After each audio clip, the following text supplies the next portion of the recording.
Salut, c'est Ayam. Et nous sommes sur Click and Chill.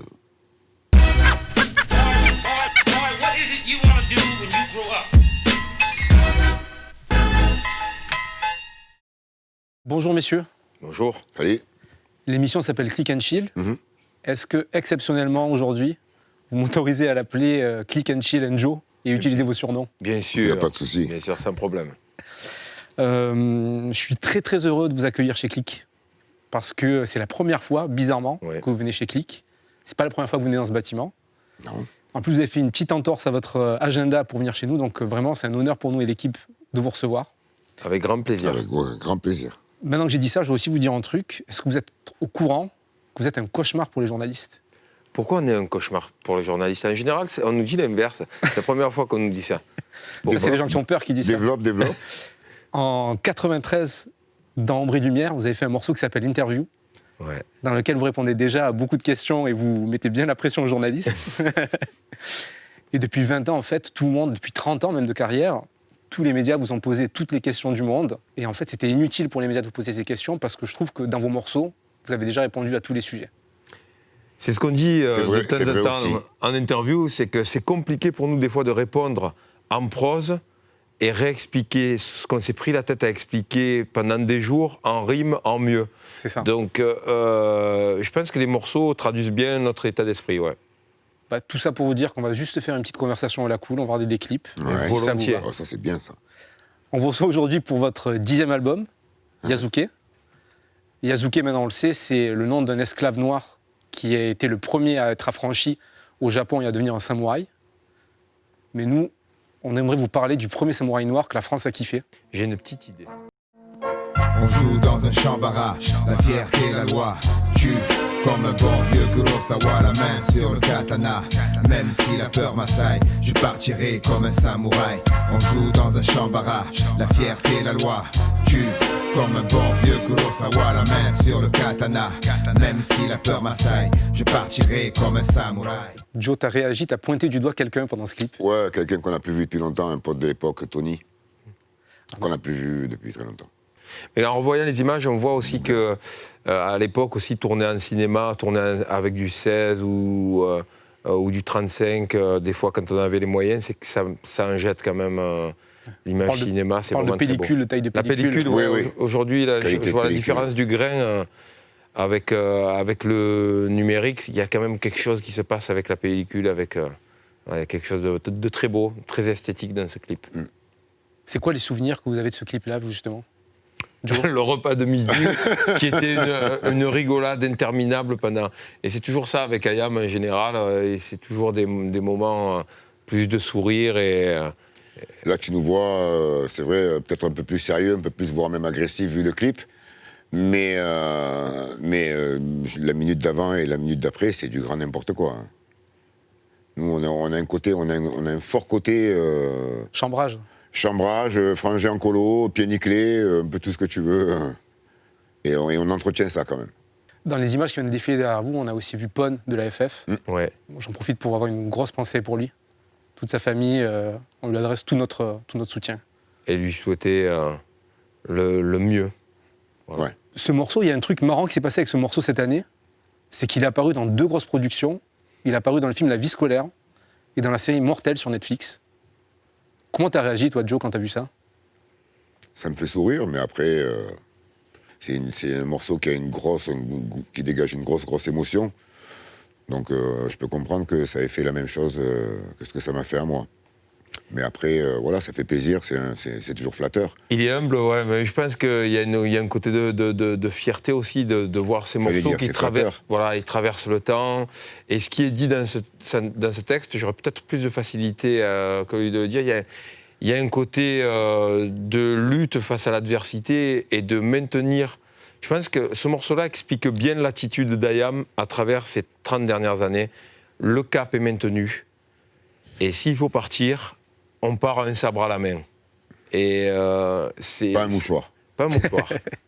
Et même là, pour parler d'un samouraï célèbre qui s'appelait Musashi Miyamoto, il est mort les 2 sabres à la main, en se tenant et en se relevant sur les 2 bokens sur son lit de mort. Je pense que j'ai cette image-là quand j'entends ce morceau. Ce morceau-là me procure une émotion de me dire, Mais des fois, quand on a envie de baisser les bras dans la vie, dans la musique, dans son métier ou dans la vie de tous les jours, ce morceau, il vient rappeler des fondamentaux. Et le fait de devoir tenir et de maintenir ce qu'on s'est fixé, vraiment, pour moi, c'est... Et comment se l'est fixé? Pour moi, ce morceau, je voulais en parler aussi parce qu'il m'a apporté personnellement des trucs. C'est que la musique samplée était celle de Bruno Coulet. Donc, il a rencontré à l'époque Bruno Coulet pour la clairance du sample de Samouraï, et qui est descendu à Marseille nous rencontrer. Il était complètement étonné que des gens qui font du rap samplent sa musique. Et la connexion pour Comme un aimant, ça donnait Comme un aimant. Voilà, toute la musique de Comme un aimant. Donc, grâce à Samouraï, en fait, il y a eu la BO de Comme un aimant qui a suivi. Donc, ce morceau, il a un bon karma quand même. Ouais.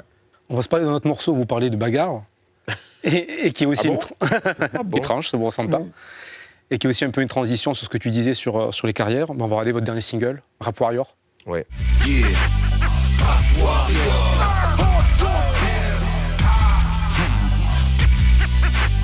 Rap Warrior.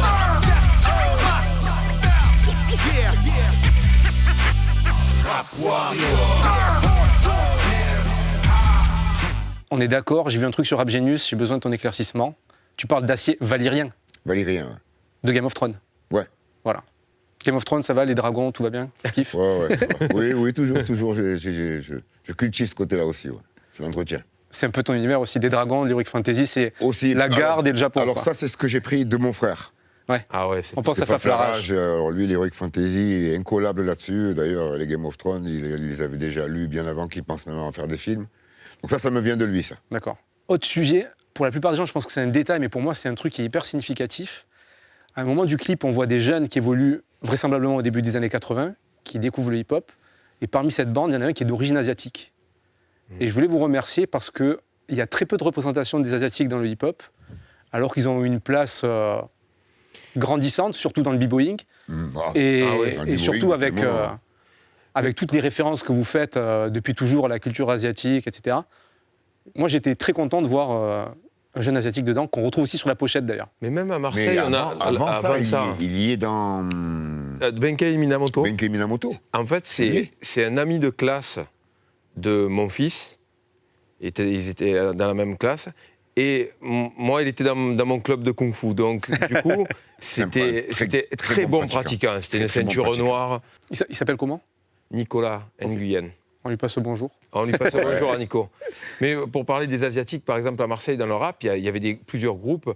Et même encore maintenant, il y a des quartiers entiers où il y a beaucoup de Laotiens à Marseille. Oui. Et il y a des tas de gamines, de gamins qui étaient dans le hip-hop depuis les débuts. Mais vraiment, même à l'époque où on était au métro dans les années 80, il y avait des Laotiens, des Vietnamiens aussi. Ce morceau, moi, la première claque qui m'a mis, c'est la prod. Je trouve que la prod de Imhotep est incroyable. Ah ouais, ça nous a, ce que tu viens de décrire là, la sensation, ça nous a fait la même chose à l'écoute.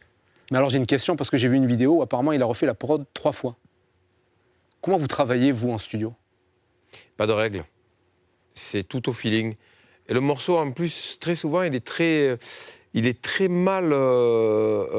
l'angle qu'on veut attaquer dans le morceau, les gens qui l'écoutent, ils perçoivent que le côté énergique, parce que la prod, elle est tellement forte qu'elle emporte sur la compréhension même du morceau. C'est un morceau avec des paroles fragiles, dans un écrin très métallique et très dur. C'est un morceau introspectif où on dit des choses. C'est le dernier morceau qu'on a écrit dans l'album, puisqu'il a été fait en Thaïlande. Il a été fait sur les dernières sessions et dans les derniers jours du studio en Thaïlande. Le titre est venu de la veste, en fait, parce que la veste avec le dragon et tout ça, c'est une veste que j'ai moi, que j'ai fait... J'ai plusieurs vestes, en fait. Joël est au courant, des vestes en jean. J'ai fait comme à l'époque des débuts du b-boying. J'ai des vestes avec des graffeurs... Je t'ai vu avec une veste Galactus. Ouais. J'ai des graffeurs de renom ou pas qui m'ont fait des vestes designées avec des graphes derrière. Et celle-là en fait partie. Et quand on a écrit le titre, on avait la veste en tête, on a dit mais pourquoi on est des sortes comme les Warriors à l'époque dans les années 80, mais dans le rap, on a mené des campagnes et des batailles pour défendre notre art, pour défendre notre position dans cet art-là, et on est parti sur ce sujet-là, et avec l'imagerie qui va avec. Et le morceau est vraiment un titre où il y a beaucoup de trucs personnels à l'intérieur, par contre. Je voulais juste revenir sur la façon dont vous travaillez en studio. Il me semble avoir une vidéo où ça vote à main levée sur des décisions, sur les textes. Quand, par exemple, quand Imhotep refait sa prod, comment ça se passe? Malheureusement, pour écrire, c'est tous les deux. Donc, il peut y avoir une majorité du groupe, par exemple les 3 autres, qui aiment beaucoup une prod, mais au bout d'un moment, c'est nous 2 qui écrivons dessus, donc forcément, on a un côté... égoïste dans le choix des prods, et pas nécessairement que, parce qu'il y a des prods qui nous plaisent des fois, mais qu'on n'arrive pas à débloquer. Donc là, pour parler de ce jour-là, il est arrivé avec la prod, qu'on avait déjà entendu dans 2 versions précédentes. Il est arrivé avec cette interprétation de son thème, et de suite, j'ai flashé dessus Joe, alors carrément. Et il est sorti, il a pris l'instru, il a écrit direct, mais dans les 3 minutes qui ont suivi, j'ai écouté le couplet de Joe, j'ai écrit mon couplet pour être sûr qu'il allait dans la même direction, mais c'était immédiat. Ouais, des fois... c'est vrai que dans le choix des instrus, puisque c'est en général beaucoup de nos sujets, même si ça vient de discussions qu'on a eues auparavant, ou de documentaires qu'on a pu voir, ou de livres qu'on a pu lire, c'est vrai que c'est l'instru quand même qui nous dirige vachement, même dans le choix du thème. Et donc d'autant plus dans la façon de l'aborder. Parce qu'en 30 ans, tu peux te répéter sur les thèmes, mais après, c'est l'angle d'attaque qui est complètement différent. Déjà parce qu'on n'a plus les mêmes âges, on ne pense plus pareil, donc ça c'est forcé. Mais après, c'est toujours soumis au groupe. Et il y a eu quand même pas mal de fois où sur les prods, rien que sur la prod déjà, une prod qui chez nous fait l'unanimité, c'est-à-dire 7 personnes qui bloquent en même temps sur la même prod, pour nous c'est un signe. Donc on en tient énormément compte.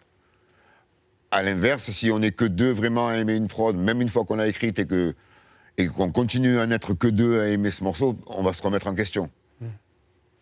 Là, aujourd'hui, vous n'êtes que 2 en plateau, mais en coulisses, il y a Keops, Kefren, Imhotep. Saïd n'est pas là, mais on pense à lui. Tout le monde est impliqué de façon en studio sur la réal. C'est vraiment des décisions collégiales. C'est vraiment, quand on dit un album Mayhem, c'est vraiment une décision. Tout le monde travaille ensemble. On travaille tous ensemble, et puis la voix de tout le monde compte. L'erreur de beaucoup de personnes aussi, c'est d'avoir cru que les décisions d'un Mayhem, c'est pour ça qu'on montre des fois les coulisses, c'est que beaucoup de gens ont cru que c'était Joe et moi qui prenions toutes les décisions sur la direction artistique. C'est faux.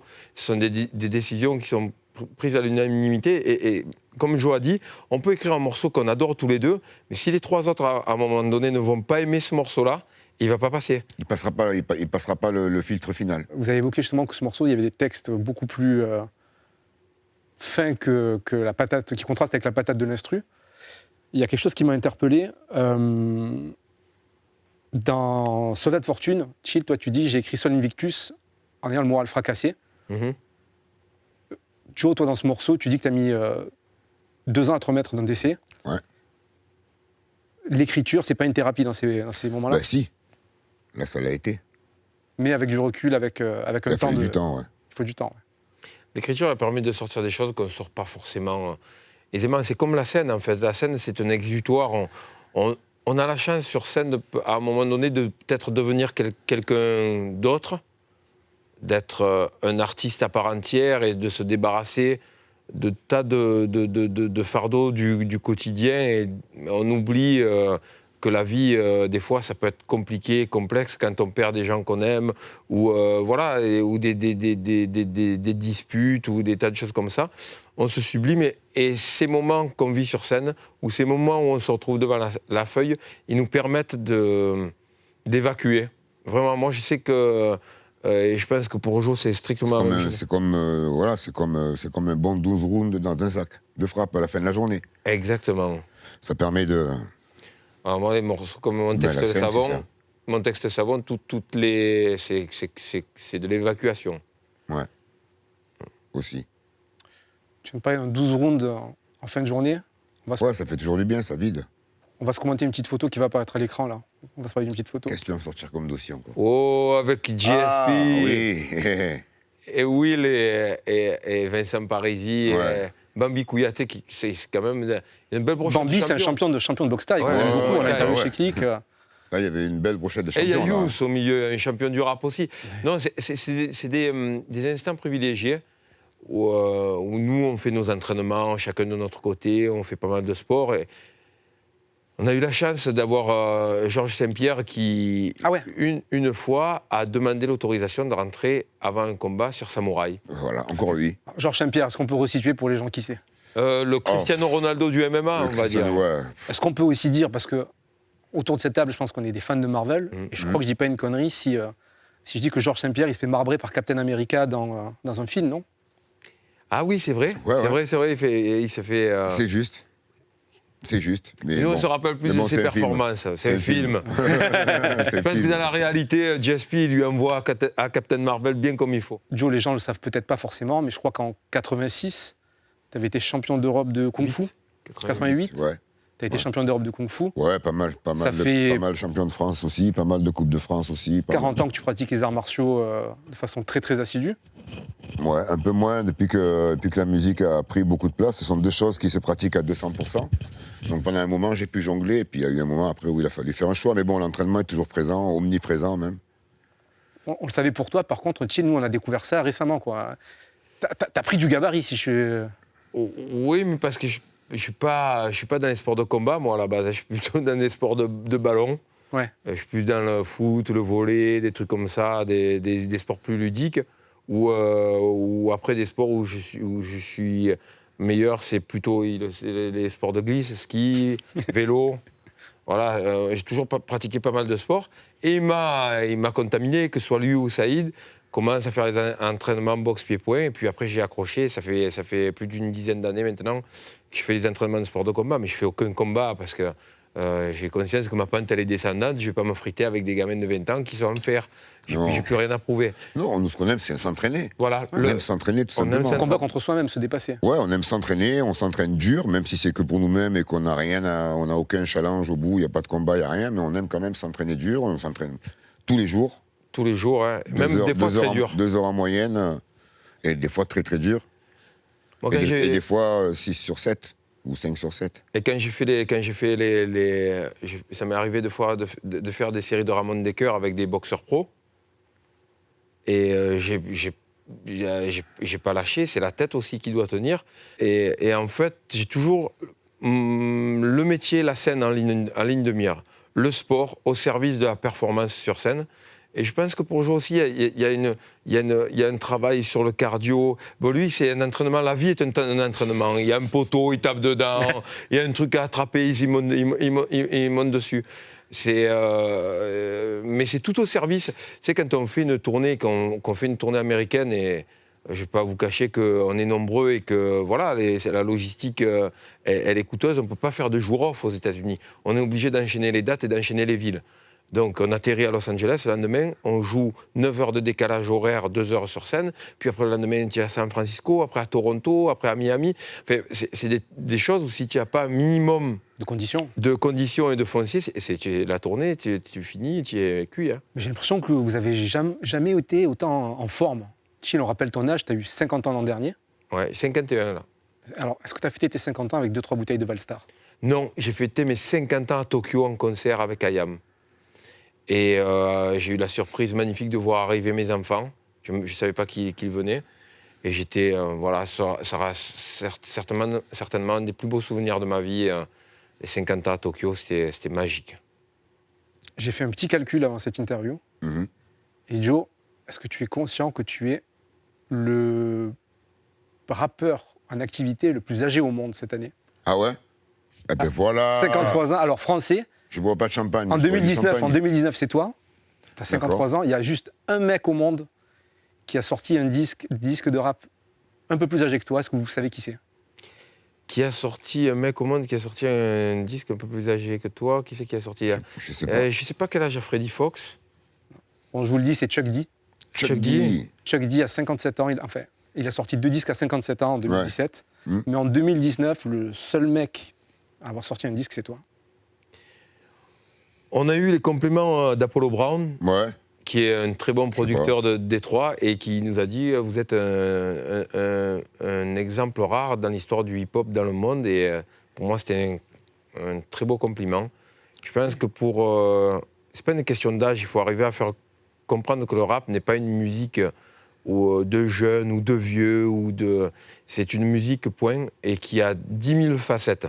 Et surtout, on va le découvrir maintenant, puisque c'est la génération qui a été les premiers à faire du rap, qui continue à être en activité, et qui continue à produire. Donc, je pense que la musique mûrit avec vous aussi. Et de toute façon, le rap, il est tellement large aujourd'hui, tellement pluriel, bah oui. qu'il y a de la place pour tous les styles. Et nous, on n'est pas si calculateur. Tant qu'on garde la passion, on a toujours la même vision de faire la musique, de ce qu'est notre culture, de ce qu'on a envie de partager, d'échanger, de diffuser. Donc, tant qu'il y a ça, on ne voit aucune raison de s'en séparer, et vous avez complètement s'en éloigner. Vous avez complètement raison. On a un clip que vous avez choisi de revoir et qui résume beaucoup de choses de ce dont on s'est parlé. C'est Love of My Life de Erykah Badu.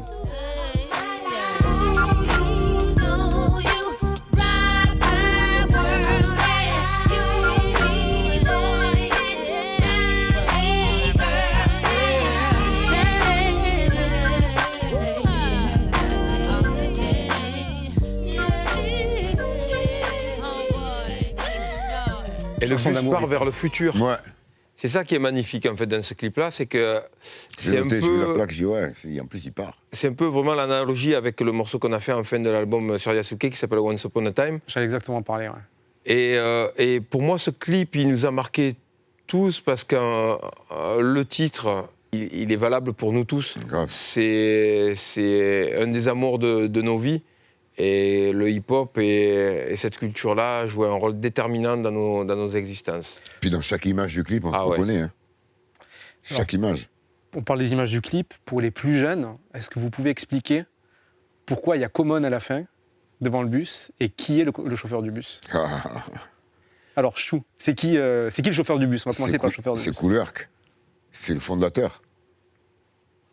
C'est le fondateur et tout le morceau, de toute façon, est plein de clins d'œil comme ça. Je pense que si on avait fait, tu parlais du morceau Once Upon a Time, je pense que si on aurait pu faire exactement le même clip pour notre morceau.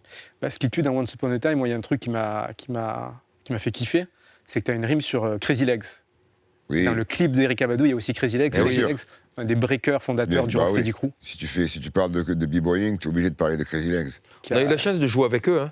On a fait des concerts avec le Rocksteady Crew à l'affiche le même soir à Hanovre, en Allemagne. Ouais. C'était des soirées. Et puis moi, j'ai eu la chance d'aller faire son émission de radio à New York, d'aller faire passer 1 heure avec lui là-bas. C'est des légendes, c'est à cause de gens comme lui qu'on se retrouve aujourd'hui tous autour d'une table. Ouais. Vous vous demandez parfois ce que vous auriez fait s'il n'y avait pas eu le hip-hop? Oui, on se le demande. Ouais, c'est vrai. Je pense que j'aurais fait du sport. Je serais resté axé sur le sport. Parce que je pense que ça aurait été ma passion. Sans le hip-hop, ça aurait été ma passion. Ma principale passion. Moi, je pense que j'aurais continué à la fac d'archéologie. Parce que je m'étais réinscrit juste un peu avant Je danse le Mia. Parce que, voilà, je m'étais marié. On ne vivait pas de la musique. Et je voulais rattaquer les études. Et l'archéologie, ça a toujours été ma passion. Donc, je pense que ça aurait été peut-être la direction que j'aurais prise. Après, Dieu seul sait ce que la vie réserve. Avant le succès de Je danse le Mia, apparemment, tu te posais des questions et tu te disais que si ça ne marchait pas, peut-être que tu raccrochais le rap, c'est vrai?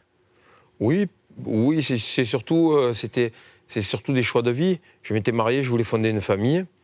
Et j'avais conscience à un moment donné que le rap ne me permettait pas de vivre, de mettre à manger sur la table et d'élever des enfants correctement.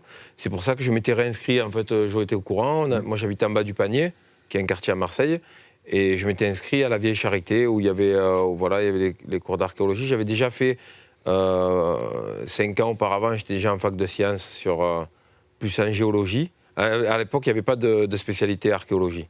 Donc j'avais plein de modules, géologie, ethnologie, un peu de nutrition. Voilà, c'était ce que j'avais fait. Je suis allé jusqu'au baby-foot à la fac, pas aller très loin. Et après, je me suis dit, ben voilà, Planète Mars, c'était bien, mais c'est vrai qu'on ne vivait pas avec Planète Mars. Je pense que Je danse le Mia a changé nos vies. On va le regarder tout de suite. On va le regarder tout de suite et on va s'en parler juste après. Via Planète Marseille, je danse le Mia. Je danse le Mia. Je danse le Mia. Je danse le Mia.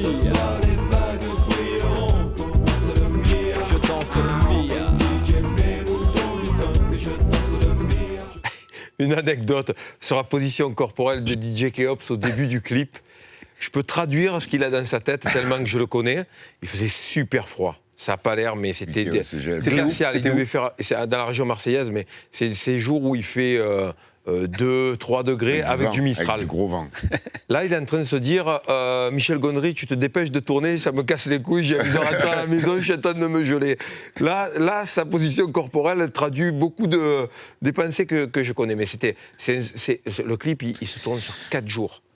On n'a plus du tout les moyens de faire ça. Le nombre de plans est énorme. Et c'est Michel Gondry qui a réalisé ce clip avec Michel. C'était vraiment un super souvenir. Plein d'endroits différents. Il y a je ne sais pas combien de décors. Plein de potes encore.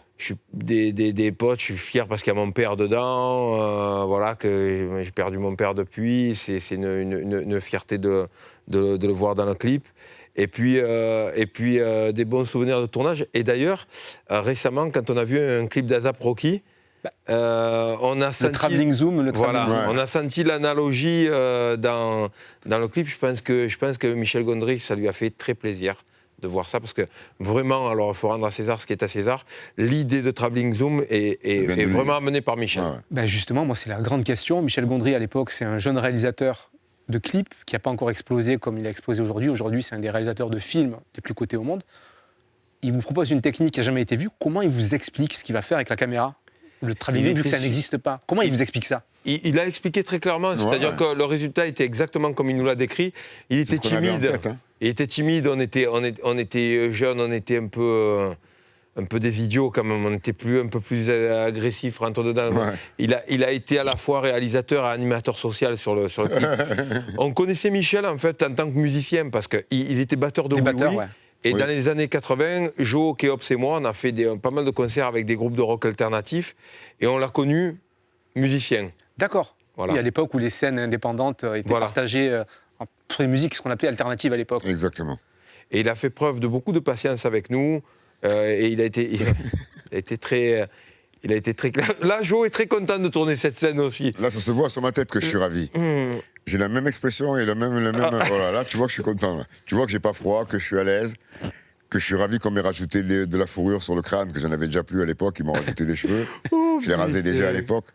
Mais bon, voilà, ça laisse ce genre de souvenirs. Nous, c'est ça qu'on retient de tout ce qu'on fait souvent. J'ai l'impression que c'est le fil conducteur de toute façon de votre carrière, c'est la passion, c'est les moments entre potes. Bien sûr. Et surtout la transmission derrière. Ouais. La passion et la rigolade. Une colonie qui dure depuis 30 ans. Exactement. C'est magnifique. La colonie sans fin. C'est les colos. Je veux parler du Mia rapidement. Pendant longtemps, vous n'avez pas voulu le jouer sur scène. Vous êtes réconcilié maintenant avec lui ? Oui, mais... Oui, parce que après, je ne sais pas combien de temps il est resté dans le top. Pour nous, c'était plutôt se le réaccaparer. Ouais. Il ne nous appartenait plus, c'était l'hymne du camping à un moment donné, il faut dire ce qui est. Quand un morceau il reste numéro 1 pendant des mois, en France, je ne sais pas combien de temps, mais il est resté au top pendant 8 mois ou 9 mois, forcément, le morceau, il nous glisse des mains. Il ne nous appartient plus. Et dès les victoires de la musique qui ont suivi le morceau, on a joué Sachet Blanc. Aux victoires de la musique, il tirait une tronche incroyable. Parce qu'on devait jouer le Mia au départ. Ouais. Nous, les victoires de la musique, ça a toujours été spécial. Vous avez fait ce qu'on appelle un petit hold-up mental. Voilà. C'est pas la même ambiance. Hein. Bon, quand on a fait Independenza aux victoires de la musique, c'était pas mal aussi. Je me rappelle. Ouais. Bon, on était tricards pendant 15 ans après. Hein. Ils nous ont dit bon... ça ne vous a pas empêché de vous donner une victoire pour votre carrière ça nous a fait très plaisir, parce que ça faisait des années qu'on n'y allait plus. On fait des belles images pour le zapping, non ? Independenza, quand même. Tu peux plus faire ça aujourd'hui. C'est de très mauvais goût avec ce qui s'est passé. Non, tu peux te faire tirer dessus à l'intérieur. Voilà. Chill, tu as parlé de tes études à la Vieille Charité. Ouais. Attention, je vais tenter une grande transition. On va regarder un autre clip qui a été tourné à la Vieille Charité. La saga. Yo, I am sons of man from the royal fam. Never ate ham, never gave a damn. In the beginning there was darkness, then came light. I grabbed the mic, then dish your ass just for spite. What? You can't fuck with the flows I bring. Watch the staff I swing. Est-ce que ce refrain, c'est pas la première grande revendication du halal en France ? Never hate ham. Jamais mangé de porc, j'en ai jamais rien eu à foutre. Sûrement, il faut demander à Prodigal Son. Mais c'est surtout un clip où on ne mesure pas les moyens qui sont mis Et à l'époque, Laurent Soutou qui dirige De Label, et Luca Minchilo, et toute l'équipe de Label, Emmanuel de Burtel aussi. On leur passe le bonjour. Voilà, ils sont à fond derrière le groupe, et c'est quand même aux effets spéciaux, les gens qui travaillent sur Alien, qui ont travaillé sur ce clip-là. Et ce clip, en fait... C'est censé être un teaser, apparemment.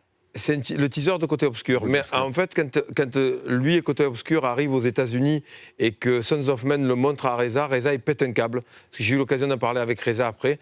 Et en fait, ils ont appelé Florent Siri de suite dans la foulée.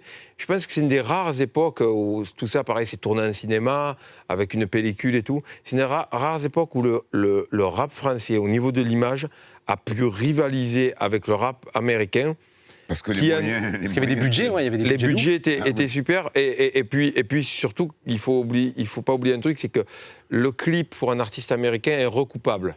C'est-à-dire que l'artiste paye son clip. Et très souvent, des artistes comme Busta Rhymes, où ils se sont ruinés, ou Missy Elliott se sont ruinés en payant leur propre clip.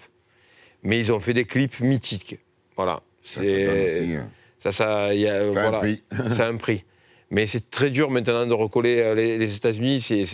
Le rap américain, il débouche sur un marché mondial. C'est ça, ils s'exportent, donc ils peuvent plus facilement vendre. Voilà. On parlait d'A$AP Rocky tout à l'heure. Les budgets sont justifiés.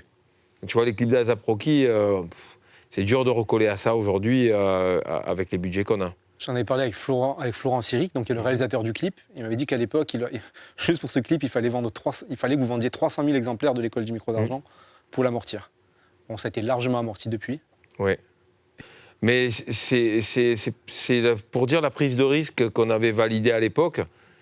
Et on devait être assez sûr de nous-mêmes pour dire, bon, vous recoupez le clip à 300 000.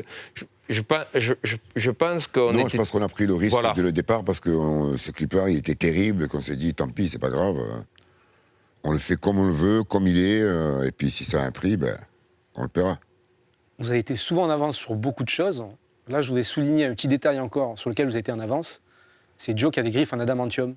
Eh oui. Et oui. Et t'es tellement en avance qu'à l'époque, comme tous les Français, Wolverine, tu l'appelles Serval.